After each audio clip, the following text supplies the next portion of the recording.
Hola a todos, mi nombre es Leandro Ludueña, soy profesor de la Cátedra Procesamiento de Polímeros de la Facultad de Ingeniería de la Universidad Nacional de Mar del Plata. En esta primera clase de introducción de nuestro curso Procesamiento de Polímeros, vamos a ver los diferentes aspectos relacionados con la fabricación de diferentes tipos de productos. Vamos a ver que hay diferentes técnicas de procesamiento de polímeros, pero todas ellas tienen un punto en común, que es el mecanismo por el cual se funde, se homogeneiza y se presuriza el material para hacerlo pasar a través de diferentes boquillas para darle la forma final al producto. Y así es que se pueden obtener diferentes productos muy distintos, como pueden ser cajones de pescados inyectados, extrusión de monofilamentos, extrusión de películas y bolsas, inyección de recipientes para contenido de diferentes tipos de cualquier tipo de sustancia, por lo general se usan para alimentos. Perfiles continuos, en este caso son perfiles son perfiles para aberturas. Vamos a poner el puntero láser, ahí estamos. También tenemos productos continuos como la fabricación la extrusión de tubos, que también es un tipo de perfil. Y también vamos a ver métodos de procesamiento para la producción de láminas, como es el calandrado, la extrusión calandrado. Bueno, en este video tienen un pantallazo inicial sobre los diferentes tipos de procesamientos y productos que se pueden obtener.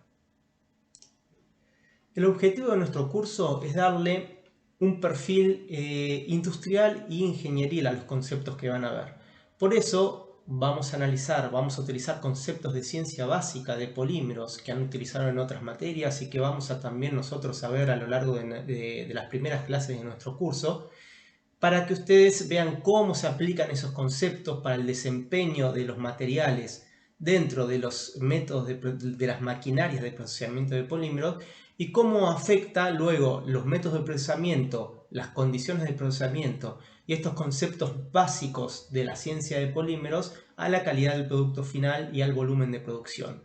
Y cuando hablo de que vamos a darle un aspecto industrial, es que vamos a llevar todos estos conceptos a la realidad. O sea, que ustedes tengan herramientas para poder realizar cálculos, para poder predecir esa calidad de producto final y es el volumen de producción del producto final.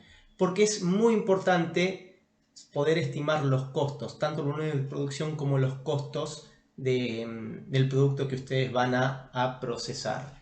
Por eso es que pasamos a la siguiente filmina, que lo primero que vamos a ver es cuál es el objetivo de una empresa. Como les dije, el objetivo de una empresa es siempre maximizar la rentabilidad. Ustedes, si se dedican a la industria del plástico, van a formar parte de una empresa o van a ser emprendedores, ¿sí? Entonces, tanto la empresa que los contrata como su propia empresa, va a querer maximizar la rentabilidad, o sea, maximizar el beneficio económico que uno obtiene por la venta de su producto. Ahora la pregunta es, ¿de qué depende esa rentabilidad? Bien, esa rentabilidad depende de la relación entre el número de ventas, el precio de venta y los costos de producción. Entonces, ¿cómo hacemos nosotros para poder estimar la rentabilidad de un proyecto de inversión? Un proyecto de inversión es simplemente uno decide fabricar y comercializar un producto. Entonces uno necesita analizar cuál va a ser la rentabilidad de ese proyecto de inversión antes de comprar la maquinaria, de invertir en un lugar físico para establecer su planta de producción, antes de gastar dinero en todos esos pasos. Uno tiene que poder estimar la rentabilidad de ese proyecto de inversión. Y eso se hace mediante un análisis técnico económico de producción. Y ese análisis técnico económico de producción siempre involucra a los siguientes pasos, que son las etapas en el diseño del proceso productivo. Primero, uno tiene que tener una idea del producto que va a querer comercializar. Por otro lado, necesita realizar un estudio de mercado, uno necesita estimar cuál va a ser el volumen y el precio de venta de su producto, ¿sí? El siguiente paso va a ser realizar un diseño CAD de la pieza, o sea, el diseño CAD significa dibujar su pieza en 3 dimensiones para poder utilizar a esta pieza en simuladores del proceso, del método de producción que uno va a querer utilizar. El siguiente paso va a ser el de la selección del material. Y la selección del material es muy importante porque el material que uno vaya a seleccionar va a depender de los requerimientos de la aplicación para la cual se vaya a utilizar el producto, ¿sí? Entonces, como datos de entrada para la selección del material, uno tiene que establecer primero los requerimientos mínimos que tiene que cumplir su producto en cuanto a propiedades mecánicas, propiedades de barrera, a diferentes tipos de gases según la aplicación, propiedades térmicas, terminación superficial y tolerancia dimensional. Entonces, cuando uno establece los requerimientos mínimos del producto en función de estas propiedades que uno tiene que conocer de los diferentes tipos de materiales, es que va a obtener como datos de salida un tipo de material y un costo del material determinado.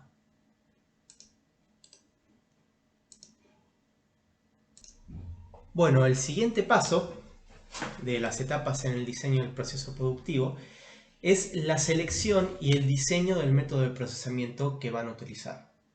Esto va a depender obviamente de la geometría de la pieza, pero también va a depender del volumen de producción que uno estima en base a su estudio de mercado. ¿Por qué? Porque, por ejemplo, hay productos que se pueden obtener con más de un método de procesamiento. Un ejemplo claro es el de la obtención de láminas, ¿sí? La obtención de láminas por extrusión calandrado. O sea, la extrusión calandrado es el método de procesamiento que se usa a nivel industrial para la fabricación de láminas de plásticos. Este es un método de procesamiento mediante el cual se pueden obtener volúmenes de producción del orden de cientos de kilos de material por hora. Ahora, uno también puede fabricar láminas de plástico, por ejemplo, por moldeo, por compresión. Pero este es un método de procesamiento de muy baja velocidad de producción, del orden de 1 a 10 kilos por hora. O sea, las diferencias entre los volúmenes de producción entre un sistema y otro es muy grande, pero se utilizan para el mismo producto. El moldeo por compresión, por lo general, se utiliza justamente para piezas de muy bajo volumen de producción. Entonces, lo que se hace en esta etapa de diseño productivo es seleccionar el método de procesamiento. Uno a priori lo selecciona justamente por la geometría de la pieza y por el volumen de producción. Uno también tiene que tener en cuenta obviamente el diseño CAD de la pieza, porque es donde uno va a analizar la geometría, y también es importante definir si, dependiendo de esta geometría, si el proceso va a ser un proceso continuo o discontinuo. Luego tenemos que realizar una simulación del proceso de fabricación. ¿Por qué? Porque dependiendo, si hablamos de un mismo producto, ¿no? Estamos hablando, por ejemplo, tomemos de nuevo el ejemplo de las láminas. No es lo mismo la máquina de extrusión calandrado que uno necesita para fabricar una lámina de 50 centímetros de ancho que para fabricar una lámina de 1,5 metros de ancho, ¿sí? O sea, es muy diferente la maquinaria, o sea, es el mismo tipo, es la misma máquina, pero la capacidad productiva de esa máquina es muy diferente. Y obviamente su costo también. Por eso uno tiene que realizar una simulación del proceso de fabricación mediante software de elementos finitos, si es que uno dispone de los mismos, o se pueden hacer cálculos aproximados con solución analítica. ¿Para qué? Para poder determinar, por ejemplo, cuáles son las presiones que se van a desarrollar en la boquilla o en el cabezal de la extrusora, cuáles son las temperaturas que uno tiene que utilizar en la extrusora para una calidad de pieza determinada, cuál debe ser la estructura, por ejemplo, en moldeo por inyección, cuál debe ser el tamaño de sus placas portamolde, de las distancias entre las barras de sujeción de la inyectora, cuál debe ser la capacidad que tiene esa unidad de inyección de la inyectora para acumular material líquido en el reservorio y que sea suficiente para la pieza que uno quiere fabricar. Entonces, a partir de estas simulaciones y de estos cálculos con solución analítica, ¿sí? Cálculos aproximados, si uno no dispone del software, uno puede realizar cálculos aproximados con solución analítica, que es lo que nosotros vamos a aprender a hacer durante esta cátedra, uno va a poder determinar las especificaciones técnicas de la maquinaria que va a necesitar, ¿sí? Es muy importante establecer las especificaciones técnicas de su maquinaria porque el costo de la maquinaria va a depender fuertemente de esas especificaciones técnicas. O sea, su maquinaria no tiene que estar sobredimensionada para su producto y lógicamente no tiene que estar subdimensionada porque directamente no podrían obtener la pieza que van a querer fabricar. O sea, sería menos problemático que esté sobredimensionada la pieza, pero van a tener el problema, perdón, que esté sobredimensionado el método de producción. El problema que van a tener en ese caso es que van a realizar un costo excesivo en su método de procesamiento con respecto al que necesitarían para fabricar la pieza que seleccionaron. Bueno, el siguiente paso en este análisis de rentabilidad de su proyecto de inversión va a ser el de cálculo de los costos de producción. En el cálculo de los costos de producción se van a ver involucrados el costo propio de la línea de producción que ustedes diseñaron en el punto anterior. O sea, en el punto anterior diseñaron y seleccionaron su maquinaria de procesamiento. Después obviamente van a tener el costo de materia prima por pieza, el costo de instalación de su planta, los costos de amortización y mantenimiento de equipos, costos de recursos humanos para poner en operación todo el sistema productivo, costos de logística y distribución de su producto y costos de publicidad e impuestos. Como datos de salida de todo este análisis anterior, van a tener un costo mínimo por unidad del producto. Y así pasan al último paso en el análisis de rentabilidad, que va a ser la determinación del precio de venta y el cálculo de la rentabilidad de su proyecto de inversión.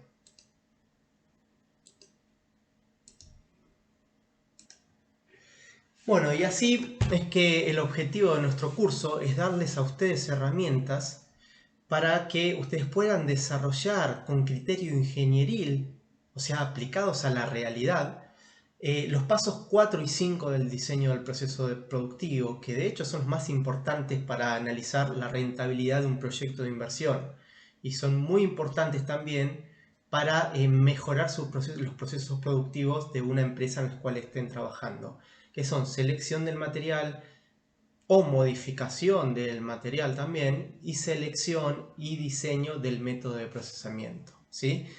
Ustedes tienen que saber que existe siempre un punto óptimo en el diseño de la maquinaria y de las condiciones de operación de estos métodos de procesamiento. Podemos hablar como condiciones de operación a la temperatura, sistemas de calentamiento y enfriamiento, velocidad de producción, presiones desarrolladas en diferentes partes de las maquinarias. Entonces siempre existe un punto óptimo entre estas condiciones del proceso para maximizar el nivel de producción. Para una formulación de material que ustedes hayan seleccionado. ¿Por qué es muy importante maximizar el nivel de producción? Es muy importante porque si ustedes seleccionaron y diseñaron correctamente el método de procesamiento, esto significa que no va a estar sobredimensionado su método de procesamiento.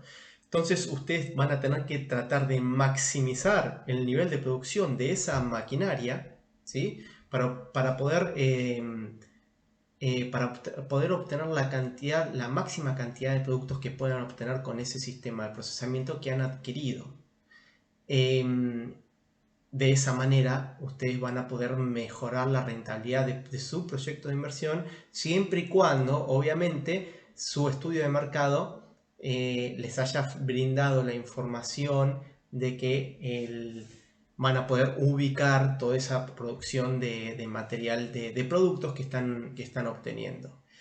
Entonces es un desafío también muy grande adaptar la formulación de un dado material a un dado método de procesamiento, ¿sí? Porque según la formulación del material, este se va a comportar de una manera u otra en un método de procesamiento determinado. Y esta formulación del material la podemos adaptar alterando la estructura molecular del polímero o utilizando copolímeros. Y también cambiando la formulación del mismo, o sea, mezclando a ese polímero con otro polímero o con lubricantes, con aditivos de procesamiento, con rellenos. Muchas veces se utilizan rellenos tipo carbonato de calcio para disminuir el costo también de la materia prima, O también se pueden incluir a esta materia prima refuerzos, ¿sí? Como micro o nanopartículas que trabajen desde el punto de vista de incrementar las propiedades mecánicas del material si es que se necesita para la aplicación, o mejorar las propiedades de barrera. Bueno, y justamente para adaptar la formulación del material a un dado sistema de procesamiento es que nosotros tenemos que comenzar a investigar qué es lo que sucede con el material a nivel molecular, ¿sí? Pasamos a la ciencia básica de polímeros. Entonces vamos a ir modificando la formulación para brindar cambios en el comportamiento rheológico o de fluidez del material durante el procesamiento, y también para brindarle las propiedades de cambio de estado que necesitamos para un material en particular, como así también de fenómenos de contracción y de estabilidad dimensional, ¿sí? Uno, modificando la formulación, puede ir tuneando tanto el comportamiento rheológico como las propiedades de cambio de estado, como así también la estabilidad dimensional que va a tener el producto fuera del método de procesamiento. Y las grandes áreas de estudio que trabajan con estos, que nos permiten, nos brindan estrategia para uno ir modificando todo este comportamiento, son la mecánica, la termodinámica y la rheología, que es lo que nosotros vamos a analizar en este curso para poder explicar y predecir cuál va a ser el comportamiento del material en los diferentes métodos de procesamiento. Bueno, acá hay una muestra también de nuevo de los diferentes tipos de productos que se pueden obtener con diferentes métodos de procesamiento que nosotros vamos a ver durante la cátedra. Vamos a ver extrusión de perfilerías, extrusión soplado de películas, vamos a ver también extrusión de monofilamentos, inyección de productos plásticos, entre otros. Bien, ahora lo que vamos a ver es cuáles son las etapas básicas comunes a todos los métodos de procesamiento de polímeros. En todos los métodos de procesamiento de polímeros tenemos tres etapas básicas. La primera es la plastificación, la segunda es el flujo por presión en cabezales o moldes, y la tercera es el enfriamiento del producto. ¿Qué es lo que entendemos por plastificación? Lo que entendemos por plastificación es la transformación del plástico del estado sólido al estado líquido homogéneo. Esta transformación del estado sólido al estado líquido para polímeros semicristalinos lo llamamos fusión, y para polímeros amorfos lo llamamos el paso de estado vítreo a estado gomoso. Nosotros, como nomenclatura general en nuestro curso, vamos a hablar de fusión en ambos casos, para ambos tipos de polímeros, tanto semicristalinos para amorfos. O sea que cuando hablemos de fusión vamos a estar refiriéndonos durante el curso a la transformación del estado sólido al líquido, pero tengan en cuenta que para polímeros semicristalinos estamos hablando de fusión de los cristales del polímero, y para los polímeros amorfos, exclusivamente amorfos, vamos a estar hablando del paso del estado vítreo al estado gomoso. Entonces, la segunda etapa básica en el procesamiento de polímeros es el flujo por presión en cabezales o moldes. O sea, se hace fluir al polímero a través de cabezales de extrusión o moldes de inyección. Y luego, por último, se pasa a la etapa de enfriamiento. O sea, en esta etapa de enfriamiento se obtiene la forma final del producto terminado mediante el enfriamiento, y eventualmente utilizando técnicas que llamaremos métodos de post-extrusión, ¿sí? O sea, uno tiene líneas de post-extrusión para darle la forma final al producto terminado. Y bueno, estas líneas de post-extrusión producen estiramientos, o también en el soplado de películas se realiza un soplado para poder obtener el producto con las dimensiones que uno requiera.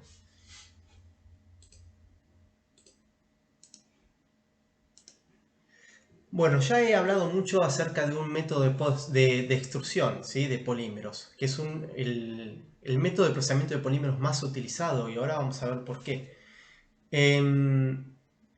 Ustedes escucharon que dije extrusión de películas, extrusión de láminas, extrusión de películas por soplado, extrusión de láminas por calandrado, extrusión de monofilamentos. De hecho, en el moldeo por inyección también interviene una extrusora, ¿sí? Ese es el método de procesamiento de polímeros más utilizados. ¿Por qué? Porque la extrusora, independientemente de que se coloque al final del equipo de extrusión, que le va a dar la forma final al producto, la extrusora es la encargada de fundir, homogeneizar, desgasificar y presurizar al plástico para hacerlo fluir a través de una boquilla con una geometría determinada dependiendo del producto que uno quiera fabricar. Como definición general, ¿sí? Podemos decir que la extrusión es cualquier operación de transformación en la cual un material es forzado a atravesar una boquilla para fabricar un producto de sección transversal constante y en principio de longitud indefinida. Esto quiere decir que es un proceso continuo. Los invito luego a ver estos videos para que ustedes puedan entender un poquito más de qué estamos hablando con respecto a qué es una extrusora. Nosotros durante el curso, uno de nuestros temas principales en el curso es analizar el proceso de extrusión con detalle, ¿sí? Para conocer los mecanismos mediante los cuales la extrusora es encargada de fundir, desgasificar, presurizar y homogeneizar al polímero fundido, ¿sí?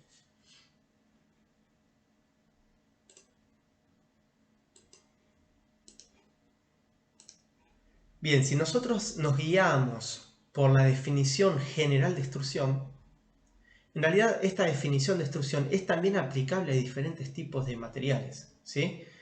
Existe la extrusión de cerámicos, por ejemplo la extrusión de ladrillos huecos, pueden ver en el video cómo es el proceso. También existe la extrusión de metales, los perfiles de aluminio para aberturas se fabrican por extrusión.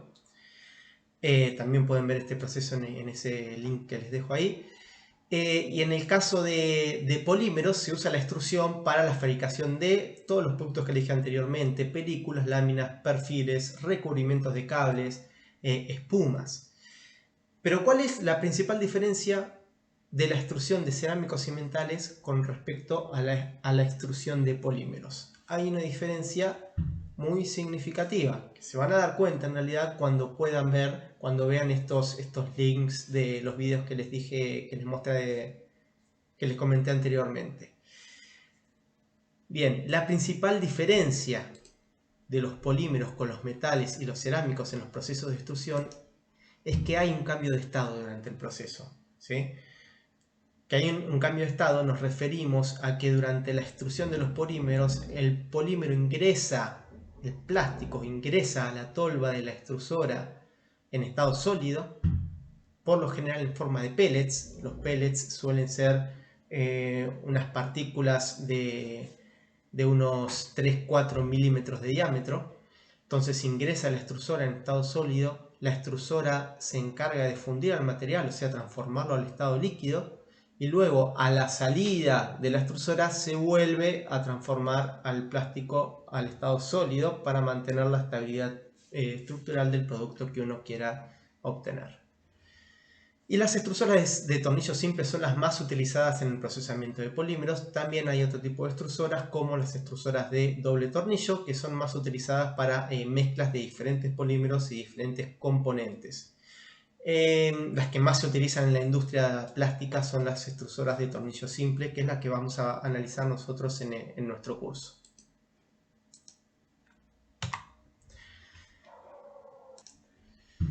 Bueno, ahora lo que vamos a mencionar es cuál fue la evolución tecnológica en los diferentes métodos de procesamiento de polímeros, en particular cuál fue la evolución que permitió llegar hasta las actuales extrusoras de polímeros, ¿sí?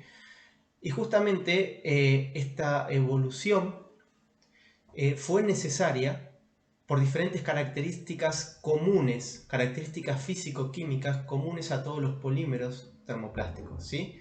Que son la baja difusividad térmica, la alta viscosidad y la combinación de baja difusividad térmica y alta viscosidad.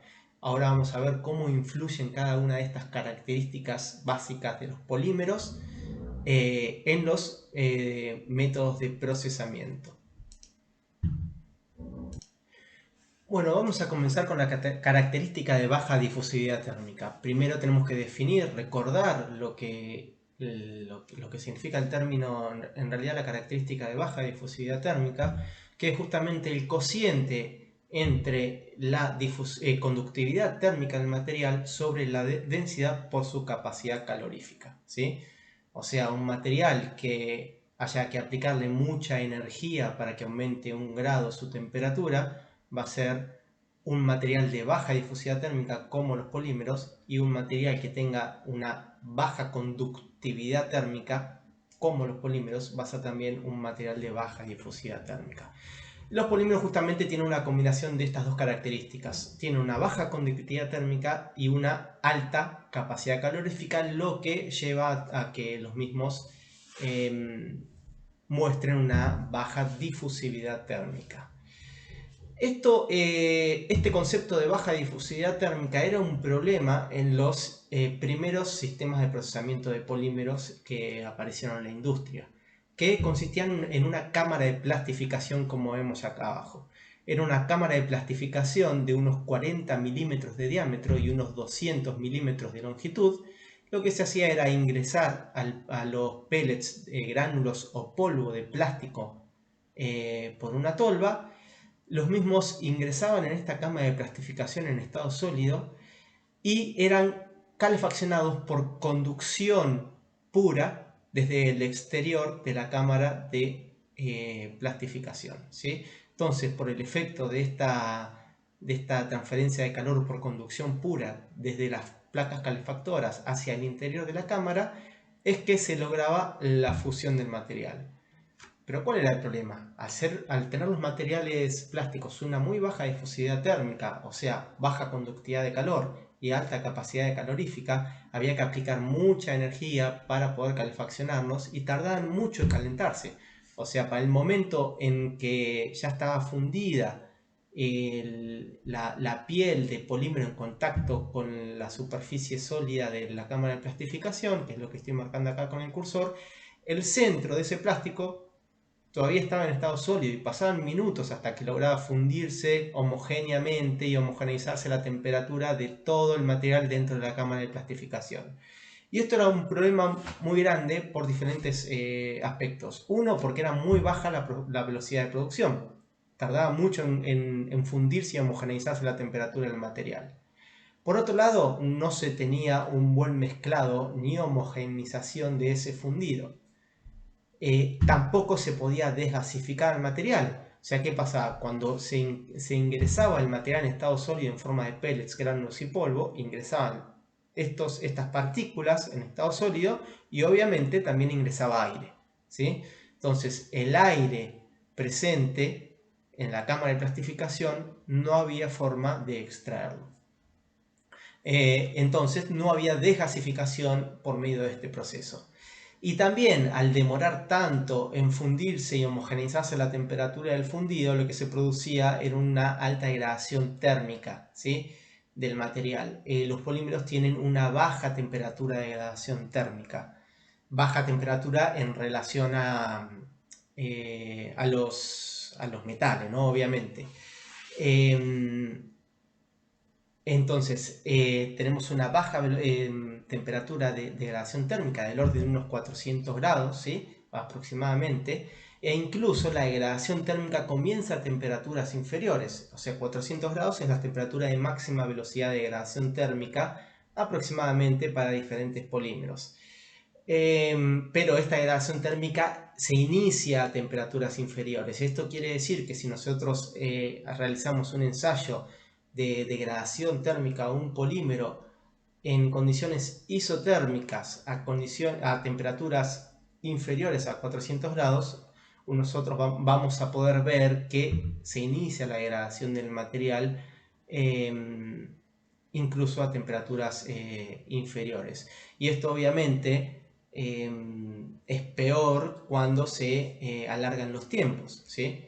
O sea, si uno alarga los tiempos dentro de la cámara de plastificación para esperar la completa fusión del material, entonces el material va a ser muy susceptible a este tipo de degradación.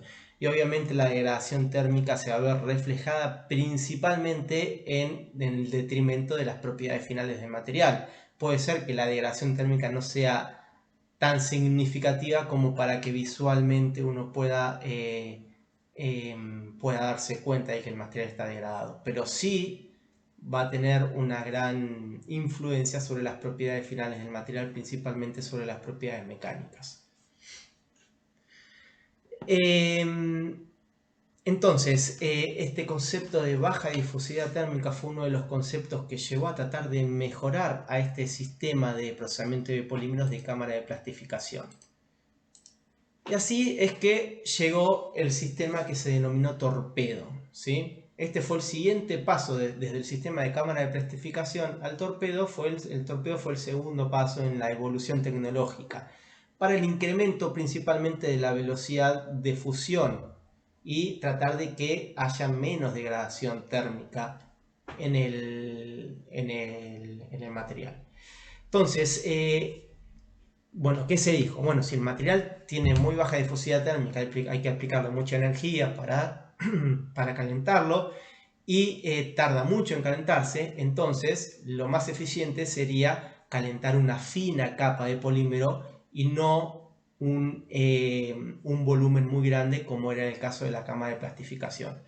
Y así es que apareció el sistema tipo torpedo, que es lo que vemos acá adentro, que es lo que se incorporaba, era justamente este torpedo, que era una especie de nocho metálico que estaba también calefaccionado. Entonces teníamos ahora calefaccionamiento al polímero por conducción pura, desde las placas calefactoras y desde el torpedo, ¿sí? Entonces ahora se calentaba una fina capa de polímero del orden de 1 o 2 milímetros aproximadamente, entonces se mejoraba muchísimo la velocidad de fusión del material. Una cosa que creo que no les aclaré algo, o sea, no les aclaré antes que para obtener el producto final en este tipo de sistemas, tanto en el de cámara de plastificación como en el de torpedo, lo que se hacía era que una vez que el material estaba totalmente fundido dentro de las cámaras, había un pistón que inyectaba al material que hacía fluir al material a través de una boquilla para inyectarlo en un molde determinado con una geometría de producto determinada. O sea que el primer método de procesamiento de polímeros en realidad fue más una inyectora, ¿sí? O sea, en un proceso discontinuo. Entonces, bien, con este sistema se mejoró la velocidad de fusión del material. Mejorando la velocidad de fusión del material, uno mejoró un poco la velocidad de producción respecto al sistema anterior de cámara de plastificación y también disminuyó la tendencia a la degradación térmica de la materia prima.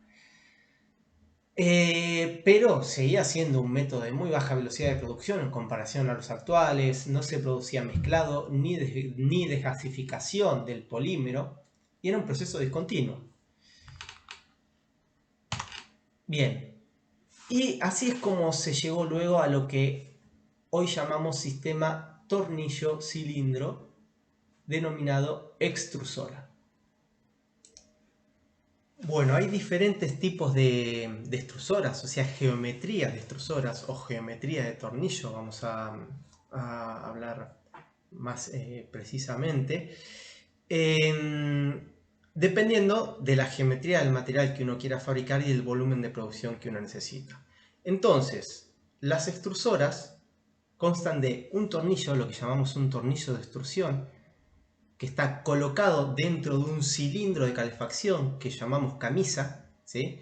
O sea, acá estamos viendo un corte longitudinal de la camisa y acá vemos el tornillo de extrusión, ¿sí? O sea, vemos un corte longitudinal de la camisa y también un corte longitudinal del sistema cabezal y boquilla. En este caso, esto vemos que si lo vemos en 3 dimensiones, si lo imaginamos en 3 dimensiones, se darían cuenta que esta es una boquilla con geometría anular para la fabricación de tubos. Bien, hay, como les dije, tamaños muy diferentes. Ustedes van a adquirir estrategias para poder realizar cálculos para determinar cuál debería ser la extrusora óptima, que no esté sobre ni subdimensionada para su producto en particular. Entonces, esta es la tabla de alimentación. En las extrusoras, el polímero en forma de gránulos, polvo o pellets, principalmente en la industria hoy en día se utilizan pellets de plástico, ingresa en la tabla principal y este es un tornillo que gira, que rota, ¿sí? Entonces el material es transportado por flujo por arrastre entre los canales del tornillo, no fluye en dirección longitudinal, sino que fluye por los canales del tornillo del material. Entonces, en la primera sección de la extrusora, lo que sucede es que el material avanza, el sólido, los pellets en estado sólido avanzan por la fricción que se genera entre los pellets sólidos y la superficie interna de la camisa. Y a medida que va avanzando y que hay contacto entre los pellets y la camisa y la superficie de la camisa que está calefaccionada por este sistema de resistencias calefactoras, es que comienza a formarse una fina capa de líquido de aproximadamente 0.1 milímetros de espesor, ¿sí? Entonces, esa fina capa de líquido que se forma entre el polímero en estado sólido, que es lo que vemos acá abajo, y la camisa, o sea, esta es la fina capa de líquido que se forma, favorece la transferencia de calor por conducción hacia el sólido y también al formarse esta fina capa de líquido aparece otro mecanismo de fusión que en realidad es el mecanismo de fusión más importante en este proceso, que es el aporte de calor por disipación viscosa, también conocido por aporte de calor al líquido por cizalla, ¿sí? Entonces, lo que sucede es que al formarse esta fina capa de líquido y al encontrarse el tornillo en rotación, se produce lo que se denomina una fricción entre las moléculas de esa fina capa de líquido y esa fricción genera temperatura. Y este mecanismo de generación de calor es lo que aporta aproximadamente el 80% de la energía para la fusión total del polímero dentro de la extrusora. Más adelante, cuando veamos el mecanismo de fusión en el proceso de extrusión, vamos a ver esto en más detalle. Pero es muy importante para que ustedes entiendan cómo se mejoró la velocidad de fusión desde el proceso de cámara de plastificación y de torpedo al proceso de extrusión, ¿sí? Ahora acá no solo tenemos aporte de calor por conducción pura como en los otros casos, sino que también tenemos aporte de calor por disipación viscosa o por cizalla. Bien, y bueno, lo otro una de las ventajas considerables de este proceso también frente a los otros es que este proceso es continuo, porque el material ingresa, a medida que el material ingresa, es arrastrado por el giro del tornillo hacia la punta de la extrusora. Entonces el material, a medida que ingresa, se funde, se presuriza porque la presión se incrementa a lo largo de la extrusora y ese incremento de presión es la fuerza impulsora para que el material pueda fluir a través de la boquilla para formar el producto que uno quiere obtener. Y justamente ese incremento de presión también es encargado de desgasificar y de homogeneizar al líquido fundido. ¿Por qué? Porque al haber un incremento de presión desde el ingreso del material hacia el final de la extrusora, hacia el inicio de la boquilla, se va a producir también lo que se llama un flujo de retroceso, ¿sí? Es un flujo de retroceso que no le gana al flujo por arrastre porque el material igualmente va a fluir hacia la salida de la boquilla, pero ese flujo de retroceso que llamamos va a ser el encargado de que el gas atrapado, ¿sí? El gas que ingresa con los pellets a la extrusora, pueda retroceder por los intersticios que quedan entre los pellets sólidos, en lo que llamamos el lecho sólido. El gas puede retroceder y salir de nuevo por la tolva. Y ese es el mecanismo por el cual se desgasifica al fundido en los procesos de extrusión. Y el flujo de retroceso también es encargado de homogeneizar al polímero fundido, incluso si tiene algún tipo de aditivos el polímero en su formulación. Cuando hablamos de homogeneizar el polímero fundido, hablamos principalmente de su temperatura, ¿sí? Entonces, como ventajas es que este es un proceso continuo, tenemos disminución de pérdidas de presión en el proceso, tenemos una muy alta velocidad de producción, tenemos mezclado, desgasificación, también tenemos minimización de la degradación térmica del material, ¿sí? ¿Por qué?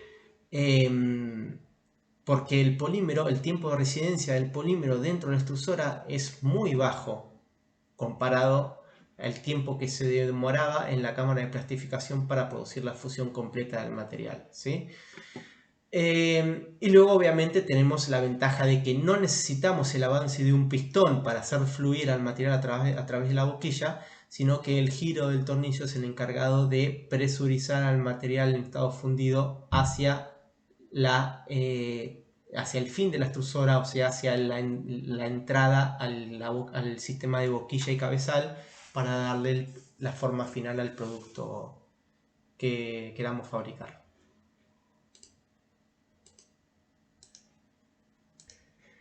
Bueno, ahora pasemos a la característica propia de los polímeros en general, que es su alta viscosidad en estado fundido, ¿sí?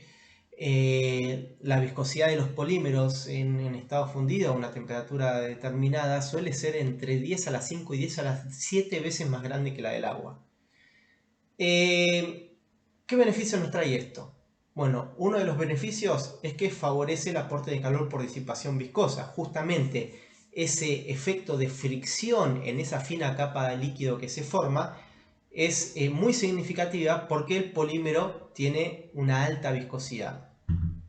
Y eso es esa fricción entonces es más intensa y es lo que produce el calor durante la plastificación. Y también genera incrementos significativos de la presión hacia la salida del cabezal, ¿sí? Justamente la viscosidad es la resistencia a fluir que opone el material en estado fundido mediante la aplicación de un esfuerzo, ¿sí?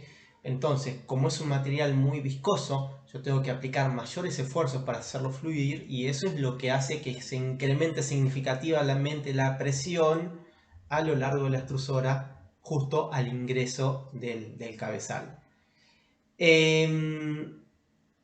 Bueno, y luego tenemos también la última característica a mencionar, que es la combinación de baja difusividad térmica y alta viscosidad.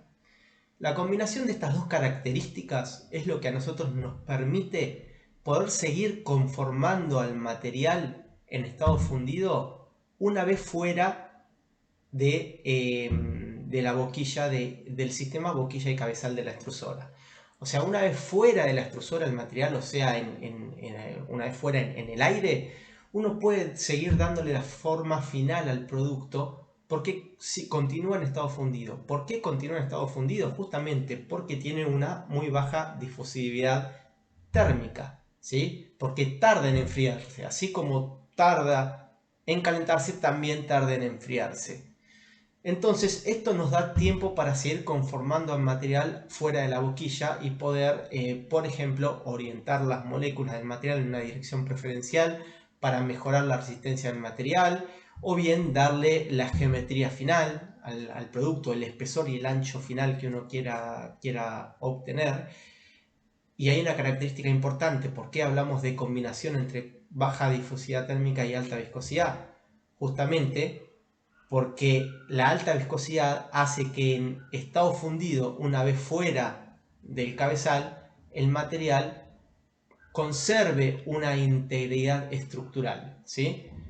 Si el agua tuviese una muy baja difusividad térmica, pero la viscosidad normal del agua, por más que salga de la extrusora y tarde mucho en enfriarse, uno no podría seguir conformando al agua, porque automáticamente, por su muy baja viscosidad, una vez que sale de la extrusora al aire, caería por gravedad hacia el suelo, ¿sí?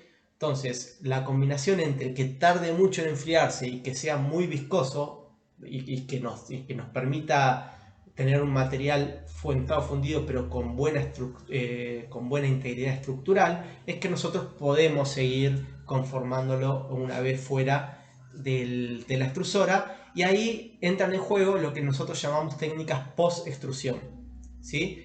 Las diferentes técnicas post-extrusión son los que nos dan la forma final al producto y lo que nos van a y están diseñadas dependiendo del método de enfriamiento que se necesita para el producto que esté fabricando y de diferentes cuestiones como liberación de tensiones residuales o estiramiento si es que necesita orientar las moléculas en una dirección preferencial.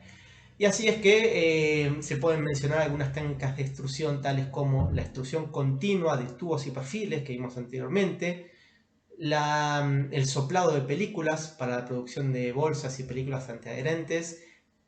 Como método post-extrusión también tenemos el calandrado para la producción de láminas poliméricas de mayor espesor a las películas. Después vamos a ver por qué no se pueden obtener láminas por soplado, sino que cuando uno quiere aumentar el espesor de las bolsas por un determinado valor, tiene que pasar al método de calandrado. También como sistema post-extrusión tenemos al soplado de botellas y bidones y otros productos huecos, el recubrimiento de cables y la extrusión de hilos y filamentos. Todos estos los vamos a ver durante el desarrollo del curso.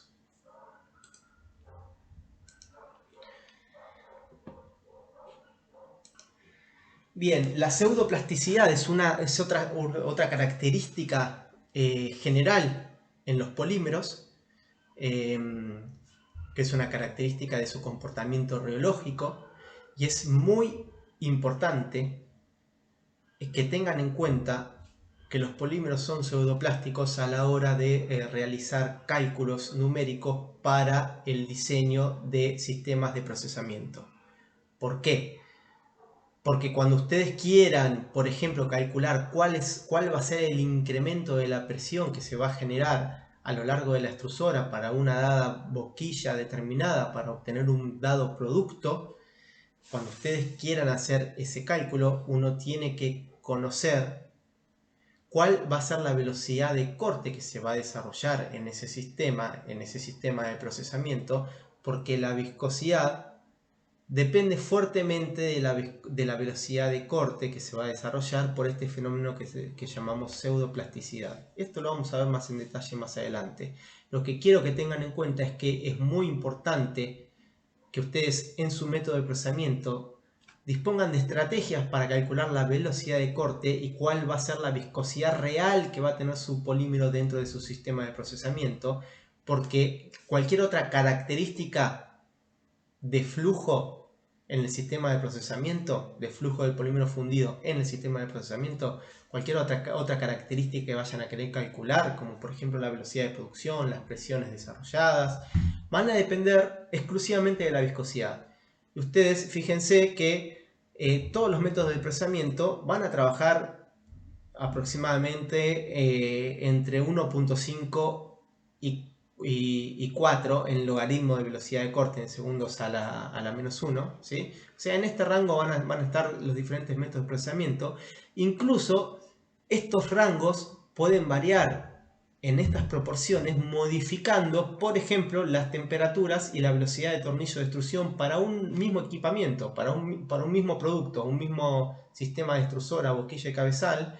Uno puede cambiar significativamente la velocidad de corte desarrollada en nuestro método de procesamiento simplemente modificando la velocidad de revolución de tornillo y la temperatura.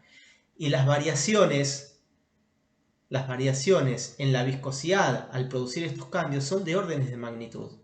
Por lo tanto, las variaciones en las presiones que uno va a calcular y en las velocidades de producción que uno va a calcular también van a ser de órdenes de magnitud. Por eso es que es muy importante que ustedes tengan en cuenta que el comportamiento reológico de los polímeros es pseudoplástico en estos sistemas de procesamiento. Obviamente siempre hablando en el estado fundido. Cuando hablo del comportamiento de los polímeros en el método de procesamiento, estamos hablando del polímero en estado fundido.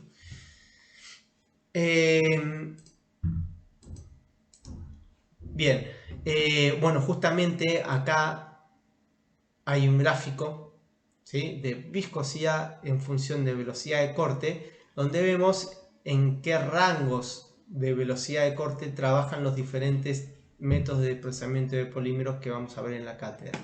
Tenemos moldeo por compresión, termoformado, calandrado, soplado, inyección, extrusión. Vemos que los rangos de velocidad de corte, por ejemplo, de los métodos de extrusión y sus sistemas de post-extrusión, son muy amplios, ¿sí? Tenemos 3 órdenes de magnitud de diferencia, por lo tanto, cualquier cálculo que nosotros vayamos a hacer tiene que ser calculando la velocidad de corte y calculando la viscosidad real del polímero en su sistema de procesamiento.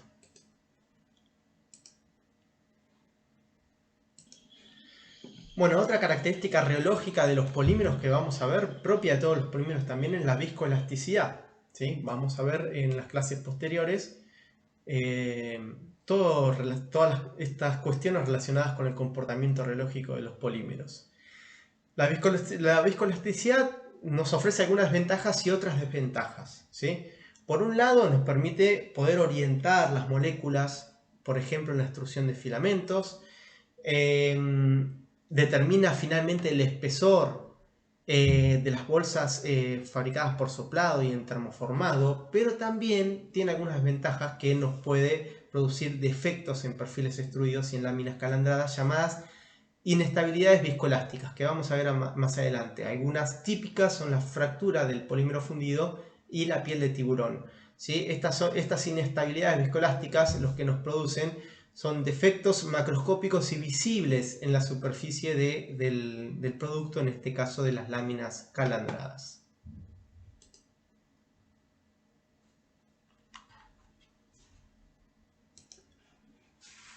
Bueno, ahora vamos a ver un poco más en detalle no más en detalle, pero vamos a volver a mencionar las funciones de la extrusora de tornillo simple. Las vamos a ver en más detalle luego de que veamos todas las características de ciencia básica de los polímeros importantes para predecir su comportamiento en estos sistemas de procesamiento.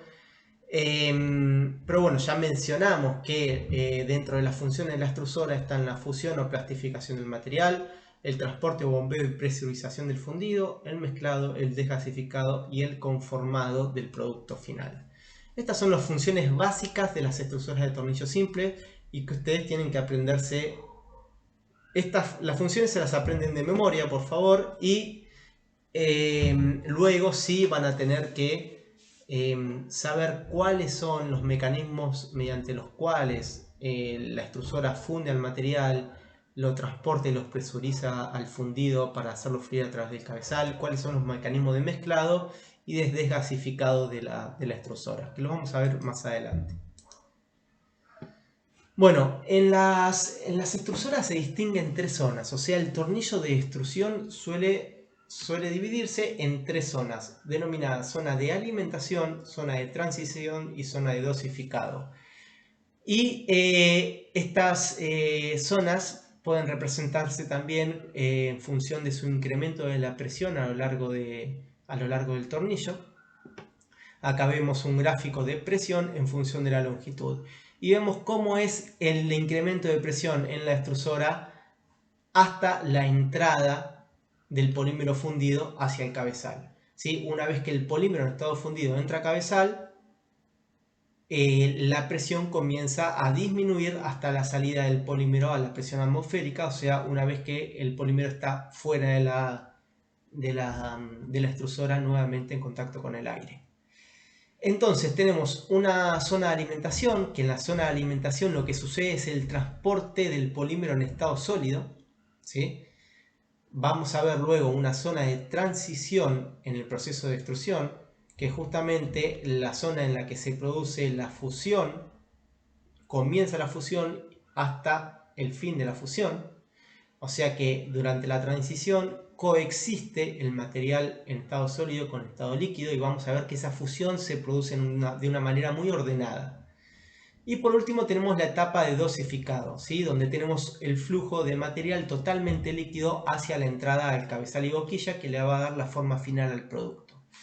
en la etapa de dosificado se termina de producir la homogeneización y en la etapa de transición, en la etapa de dosificado se termina de producir la homogeneización del polímero fundido, o sea, su temperatura principalmente. Y en la etapa de transición también lo que se produce es la desgasificación del material, ¿sí? Bien, hay algunas características básicas de los tornillos que van a determinar cuál va a ser la velocidad de fusión y la capacidad de plastificación y la velocidad de producción de nuestra extrusora, ¿sí? Todas las extrusoras tienen parámetros técnicos. Los parámetros técnicos definidos a la hora de comprar una extrusora son la longitud del tornillo, su diámetro, el ángulo del filete y el paso de rosca, ¿sí? Todas estas cuestiones geométricas del tornillo las tenemos que conocer a la hora de realizar cálculos numéricos para analizar diferentes cuestiones, como por ejemplo para determinar cómo es el perfil de incremento de presión a lo largo de la extrusora, para determinar la velocidad de producción. O sea, además de algunos aspectos relacionados con el polímero, como propiedades térmicas y radiológicas, también tenemos que conocer los aspectos técnicos de nuestra extrusora para poder realizar los cálculos relacionados con el método productivo.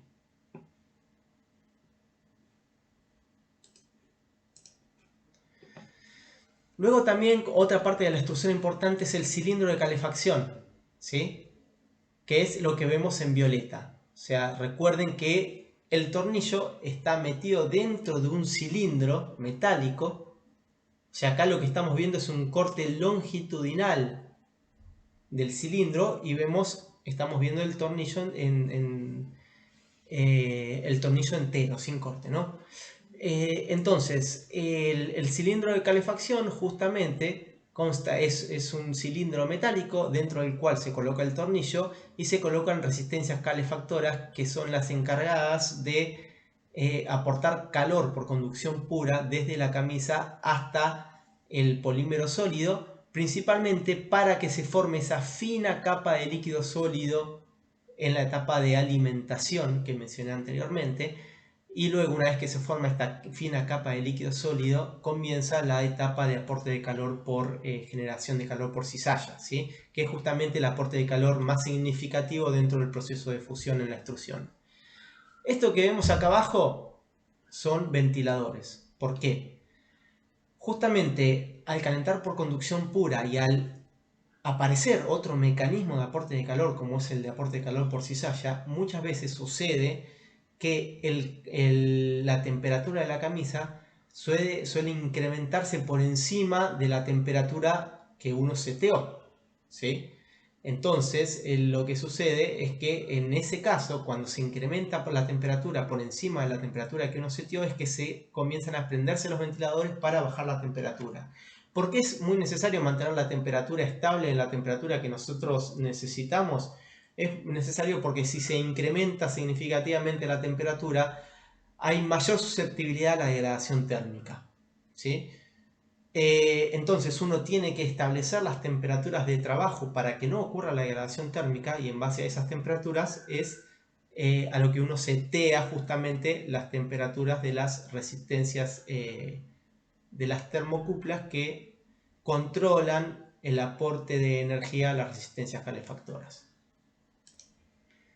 Bueno, ahora vamos a ver la garganta de alimentación. Bueno, la garganta de alimentación es algo simple, que es simplemente el punto de acceso del polímero en estado sólido a la extrusora, ¿sí? O sea, es donde se conecta la tolva principal de ingreso de sólido a la extrusora, que es justamente la tolva que vemos acá. Las tolvas suelen ser de sección circular o de sección rectangular. Es preferible que sean de sección circular porque se tiene una mejor caída de los pellets de polímero hacia la extrusora, pero son más económicas las de sección rectangular. Luego existe lo que se llama plato rompedor, ¿sí? El plato rompedor se coloca justo al final de la extrusora, entre la extrusora y la entrada del cabezal. Y justamente este plato rompedor tiene tiene la función de poder colocar sobre él una malla metálica que funciona de filtro, o sea, para que no pasen partículas de suciedad hacia el producto final. Y también actúa también de homogeneizador, ¿sí? Porque el polímero en estado fundido es obligado a fluir a través de todos estos agujeritos que ven acá, que luego se conectan nuevamente al ingreso a la boquilla, y eso produce un cierto grado de mezclado y de homogeneización del fundido. El último elemento de nuestra extrusora es el sistema de cabezal y boquilla, ¿sí? El cabezal es lo que se coloca al final de la extrusora, o sea, vemos que acá se coloca el plato rompedor, hasta acá llega el tornillo de la extrusora, acá se pone el plato rompedor que va sujetado por el cabezal, y justamente el cabezal es el encargado de sujetar a la boquilla, y la boquilla va a ser la encargada de darle la geometría final a nuestro producto.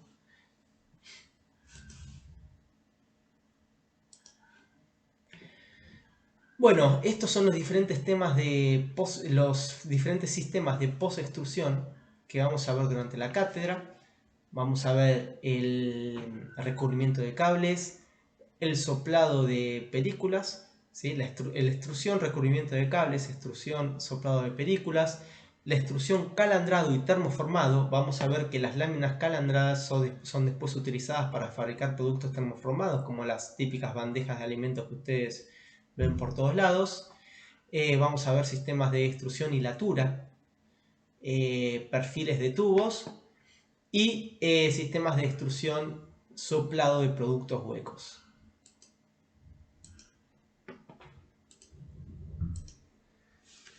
Bien, acá entonces seguimos haciendo un pantallazo de los diferentes sistemas de procesamiento que vamos a ver durante la cátedra.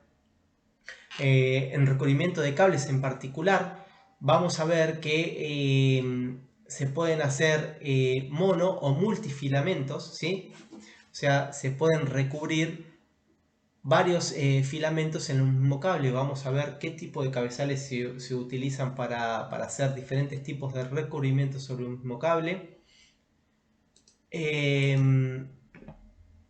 Acá hay una descripción, acá en este video van a poder ver una descripción del método de procesamiento. Lo vamos a ver más adelante en mayor detalle, y vamos a analizar cuáles son las ecuaciones que simulan el comportamiento del material dentro de este tipo de sistema de procesamiento y que determinan tanto la velocidad de producción final como el espesor final del recubrimiento en el cable. Bueno, esto es un sistema de procesamiento de recubrimiento de cables. Acá lo que vemos es el cabezal, acá estamos viendo el cabezal, ¿sí? Acá vemos la extrusora. En este tipo de sistemas entonces tenemos el cable seco que entra por un extremo, avanza por un sistema de rodillos, se hace avanzar el cable a una velocidad determinada, y el material en estado líquido es aportado desde la extrusora al cabezal. Entonces, producto del arrastre y de la presión que aporta la extrusora al polímero líquido para hacerlo fluir dentro del cabezal, es que se logra el cable recubierto. El otro método de procesamiento que vamos a ver es el de soplado de películas, ¿sí? En el soplado de películas se tiene una extrusora que alimenta de polímero en estado fundido y presurizado para hacerlo fluir a través de un cabezal anular. Pero este cabezal anular tiene también una característica, que se insufla aire por su interior, que es lo que vemos acá. Entonces, al salir el anillo de material polimérico, al salir del cabezal, lo que se hace es inflarlo por el efecto de este aire interior, y ese inflado del aire lo que produce es que se termine de determinar el ancho y el espesor final de la película y que se pueda solidificar el material a mayor velocidad.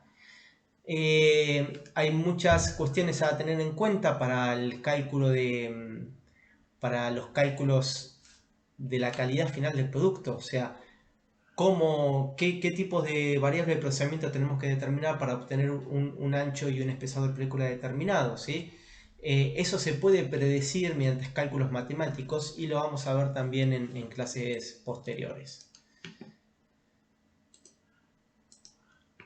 Vamos a ver el sistema de procesamiento de calandrado, como les dije. En este sistema de extrusión, acá vemos un sistema de calandrado en realidad de multiláminas, ¿sí? Porque acá vemos una extrusora principal y 3 extrusoras que están alimentando material en estado fundido a un mismo cabezal. Esto quiere decir que se obtiene una lámina de diferentes capas de diferentes materiales.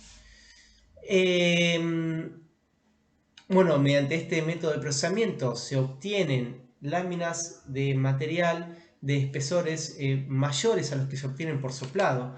Vamos a ver que en soplado hay una restricción para el espesor de película que uno puede obtener. ¿Por qué? Uno típicamente las películas las llama a las láminas de espesor menor a 200 micrones. En este tipo de sistema de soplado uno no puede incrementar más de 200 micrones el espesor de la película porque comienza a haber problemas con el enfriamiento. Uno tiene que mejorar cada vez más el sistema de extracción de calor para que la burbuja no colapse, ¿sí? Si la burbuja sale en estado fundido, si uno tiene una burbuja muy gruesa y no logra solidificarla rápidamente, esa burbuja colapsa por su propio peso al permanecer en estado fundido. Por esa razón es que no se pueden obtener películas gruesas, o sea que no se pueden obtener láminas por este tipo de procesamiento de soplado, y es que se pasa al calandrado. Entonces, en el calandrado propiamente dicho, o sea, el nombre de calandrado se adopta por el sistema de rodillos que se tiene a la salida del cabezal justamente de extrusión. El cabezal de extrusión para el calandrado es un cabezal de sección de salida rectangular y nosotros vamos a ver cómo podemos realizar cuentas para poder predecir cuál va a ser el espesor final de nuestra lámina calandrada dependiendo del diámetro de rodillos, de la separación de rodillos, de la velocidad de rodillos, del comportamiento radiológico del material. Vamos a saber cómo aprender a correlacionar todos estos parámetros en ecuaciones matemáticas para poder predecir el comportamiento final del polímero y la geometría final del producto. Bien, luego con respecto al método de termoformado, en realidad el método de termoformado es un método simple, discontinuo, y lo que se hace es colocar, vamos a ver acá, que comience de nuevo este GIF. Bueno, en termoformado lo que se tiene es una lámina calandrada, se coloca y se calefacciona, pero no hasta su estado de fusión, sino para producir un ablandamiento. Luego se hace subir un molde y por este molde tiene agujeros, se realiza vacío por debajo de ese molde, entonces la membrana en estado gomoso copia la forma del molde por el efecto del vacío y luego cuando se solidifica el material se produce la extracción de la pieza. Con este método de termoformado, los productos más básicos que ustedes ven que se obtienen son las bandejas, autopartes, pero también se obtienen un gran número de productos como por ejemplo macetas, juguetes para niños, etc. Bueno, con respecto al método de hilatura, lo que se tiene es una extrusora encargada de fundir, de gasificar, presurizar y homogeneizar al polímero para hacerlo fluir a través de un cabezal de monofilamentos, ¿sí? O sea, a la salida de la extrusora, nuestro cabezal van a ser capilares cilíndricos, mediante los cuales van a salir un gran número de monofilamentos, ¿sí? Cada cabezal de estos sistemas de hilatura puede llegar a producir 80 hilos aproximadamente. Esos hilos se pasan por un sistema de refrigeración por agua, luego por un sistema de calefacción para poder producir su estiramiento y luego por una bobina para enrollarlos. Bueno, el último sistema de procesamiento que vamos a ver, y muy importante porque se obtiene una gran variedad de productos por este sistema, es un sistema de muy alta velocidad de producción, es el de fabricación de productos por moldeo por inyección. El moldeo por inyección consta también de una extrusora, ¿sí? Se tiene una camisa calefaccionada con un tornillo. Este tornillo es encargado de, el giro del tornillo es encargado de homogeneizar, fundir, desgasificar y presurizar al material, al polímero que ingresa en estado sólido por la tolva, pero tiene una característica muy importante, que es que este tornillo no solo gira, sino que también avanza axialmente para actuar como pistón, ¿sí? Entonces, tenemos diferentes pasos en el método de moldeo por inyección, que vamos a ver acá más adelante. El polímero carga el material, carga al reservorio de material líquido, el tornillo se mueve hacia atrás cargando el reservorio de material líquido. Cuando se llena este reservorio de material líquido, el tornillo avanza para actuar como pistón e inyectar el material en estado líquido dentro del molde. Cuando se produce el enfriamiento del material líquido dentro del molde, se produce la extracción del mismo, la apertura del mismo y la extracción de la pieza, ¿sí? Nosotros vamos a ver en detalle el funcionamiento de las inyectoras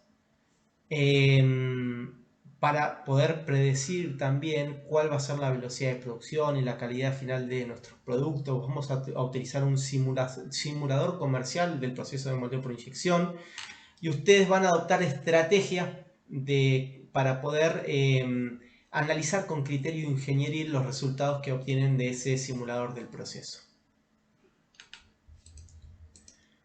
Bueno, eso es todo para esta introducción, así que nos vamos a ver la clase que viene para el análisis de fenómenos de mecánica del continuo en materiales. Saludos.